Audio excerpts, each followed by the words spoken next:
प्रधानमंत्री नरेंद्र मोदी ने 13 अक्टूबर को 9वें G20 संसदीय अध्यक्ष शिखर सम्मेलन का उद्घाटन किया। शिखर सम्मेलन की मेजबानी भारत की संसद द्वारा भारत की G20 अध्यक्षता की व्यापक संरचना के तहत एक पृथ्वी, एक परिवार, एक भविष्य के लिए संसद की थीम के साथ की गई। प्रधानमंत्री ने कहा कि संघर्ष और टकराव से भरी दुनिया किसी के हित में नहीं है। उन्होंने ये भी कहा कि एक विभाजित दुनिया मानवता के समक्ष आने वाली प्रमुख चुनौतियों का समाधान नहीं कर सकती। ये समय शांति और भाईचारे का है, साथ मिलकर चलने का है। हमें वैश्विक विश्वास के संकट को दूर करना होगा और मानव केंद्रित सोच पर आगे बढ़ना होगा। हमें विश्व को one earth, one family, one future की भावना से देखना होगा। प्रधानमंत्री ने इस अवसर पर भारत द्वारा दशकों से झेले जा रहे सीमा पार आतंकवाद को रेखांकित किया, जिसमें हजारों निर्दोष लोग मारे गए। उन्होंने जोर देकर कहा, ऐसी कई आतंकवादी घटनाओं से निपटने के बाद भारत आज यहाँ तक पहुँचा है। उन्होंने कहा कि दुनिया आज आतंकवाद की बड़ी चुनौती को महसूस कर रही है। टेररिज्म की परिभाषा को लेकर आम सहमति ना बन पाना, ये बहुत दुखद है।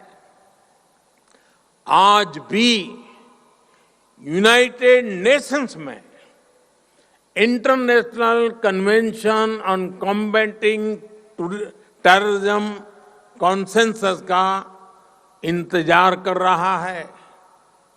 दुनिया के इसी रवैये का फायदा मानवता के दुश्मन उठा रहे हैं।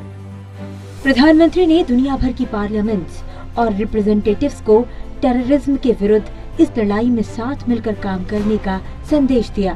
प्रधानमंत्री ने उन्हें बताया कि भारत न केवल लोकतंत्र की जननी के रूप में जाना जाता है, बल्कि विश्व का सबसे बड़ा लोकतंत्र भी है। उन्होंने बताया कि भारत के 5000 वर्ष पुराने वेदों और शास्त्रों में विधानसभाओं और समितियों का उल्लेख मिलता है। संगच्छध्वम संवदध्वंसम मनासी जानताम, यानी हम एक साथ चलें, हम एक साथ बोलें और हमारे मन एक हो। हमारे यहाँ तब भी ग्राम सभाओं में डिबेट के माध्यम से गांवों से जुड़े फैसले होते थे। प्रधानमंत्री नरेंद्र मोदी ने समय के साथ भारत की संसदीय परंपराओं के निरंतर विकास और सुदृढ़ीकरण पर चर्चा की। उन्होंने बताया कि आजादी के बाद से भारत में 17 आम चुनाव और 300 से अधिक विधानसभा चुनाव हो चुके हैं। इस सबसे बड़ी चुनावी प्रक्रिया में लोगों की भागीदारी निरंतर बढ़ रही है। 2019 का जनरल इलेक्शन ह्यूमन हिस्ट्री की सबसे बड़ी डेमोक्रेटिक एक्सरसाइज थी। इसमें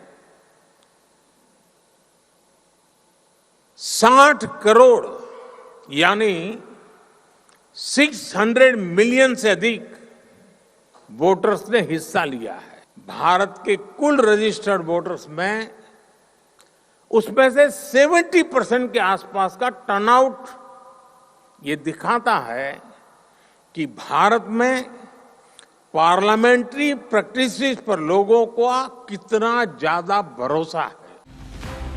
प्रधानमंत्री ने प्रतिनिधियों को संसद और राज्य विधानसभाओं में महिलाओं के लिए 33% सीटें आरक्षित करने के हाल के निर्णय के बारे में जानकारी दी। प्रधानमंत्री ने कहा कि हमारी संसद द्वारा हाल में लिया गया निर्णय हमारी संसदीय परंपरा को और समृद्ध करेगा।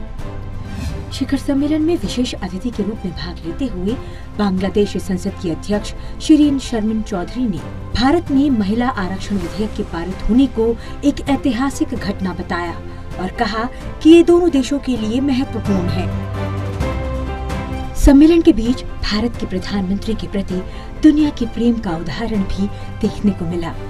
मेक्सिको सीनेट के अध्यक्ष ने प्रधानमंत्री नरेंद्र मोदी को राखी बांधी।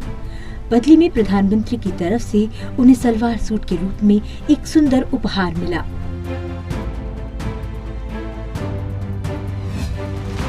मजबूत संकल्पों और सुखद स्मृतियों को समेटे अगले वर्ष ब्राजील में मिलने के वादे के साथ भारत की अध्यक्षता में P20 शिखर सम्मेलन संपन्न हो गया।